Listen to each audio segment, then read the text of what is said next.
আরেক মামলায় খালাস পেলেন বাবর, কারামুক্তিতে বাধা নেই। বহুল আলোচিত 10 ট্রাক অস্ত্র চোরাচালানের ঘটনায় অস্ত্র আইনের মামলায় সাবেক স্বরাষ্ট্র প্রতিমন্ত্রী লুৎফুজ্জামান বাবর সহ 5 জনকে খালাস দিয়েছেন হাইকোর্ট। ভারতের বিচ্ছিন্নতাবাদী সংগঠন উলফার সামরিক কমান্ডার পরেশ বড়ুয়া সহ 5 জনকে 10 বছর করে কারাদণ্ড দেওয়া হয়েছে এই মামলায়। আর মৃত্যু হওয়ার 4 আসামির ক্ষেত্রে মামলাটি বাতিল করেছেন উচ্চ আদালত। আসামিদের আপিলে শুনানির পর বিচারপতি মোস্তফা জামান ইসলাম ও বিচারপতি নাসরিন আক্তারের হাইকোর্ট বেঞ্চ মঙ্গলবার এই রায় দেন।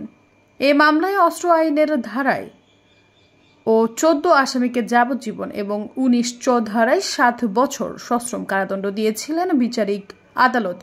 এ রায়ের ফলে বাবরের কারামুক্তিতে বাধা নেই বলে জানিয়েছেন তার আইনজীবীরা।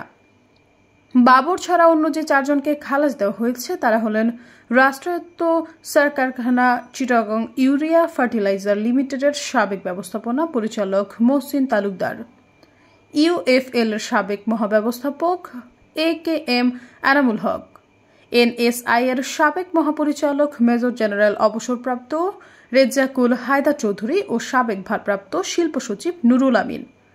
10 বছর করে কারাদণ্ড দেওয়া হয়েছে তারা হলেন NSI এর সাবেক পরিচালক অবসরপ্রাপ্ত wing commander Shahabuddin Ahmed, NSI এর সাবেক উপপরিচালক অবসরপ্রাপ্ত মেজর লিয়াকত হোসেন, NSI এর সাবেক মাঠ কর্মকর্তা আকবর হোসেন খান ও চোরা কারবারি হাফিজুর রহমান।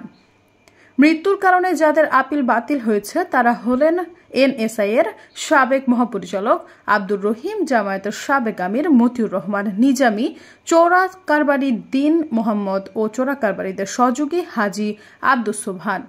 এর আগে 18 ডিসেম্বর গত বিচারপতি মোস্তফা জামান ইসলাম ও বিচারপতি নাসরিন আক্তারের সমন্বয়ে গঠিত হাইকোর্ট বেঞ্চ চট্টগ্রামে 10 ট্রাক অস্ত্র চোরাচালানের ঘটনায় করা মামলায় মৃত্যুদণ্ডাদেশপ্রাপ্ত সাবেক স্বরাষ্ট্র প্রতিমন্ত্রী লুৎফুজ্জামান বাবর ও NSI এর সাবেক মহাপরিচালক অবসরপ্রাপ্ত মেজর জেনারেল রেজ্জাকুল হায়দার চৌধুরী সহ 4 জনকে খালাস দেন।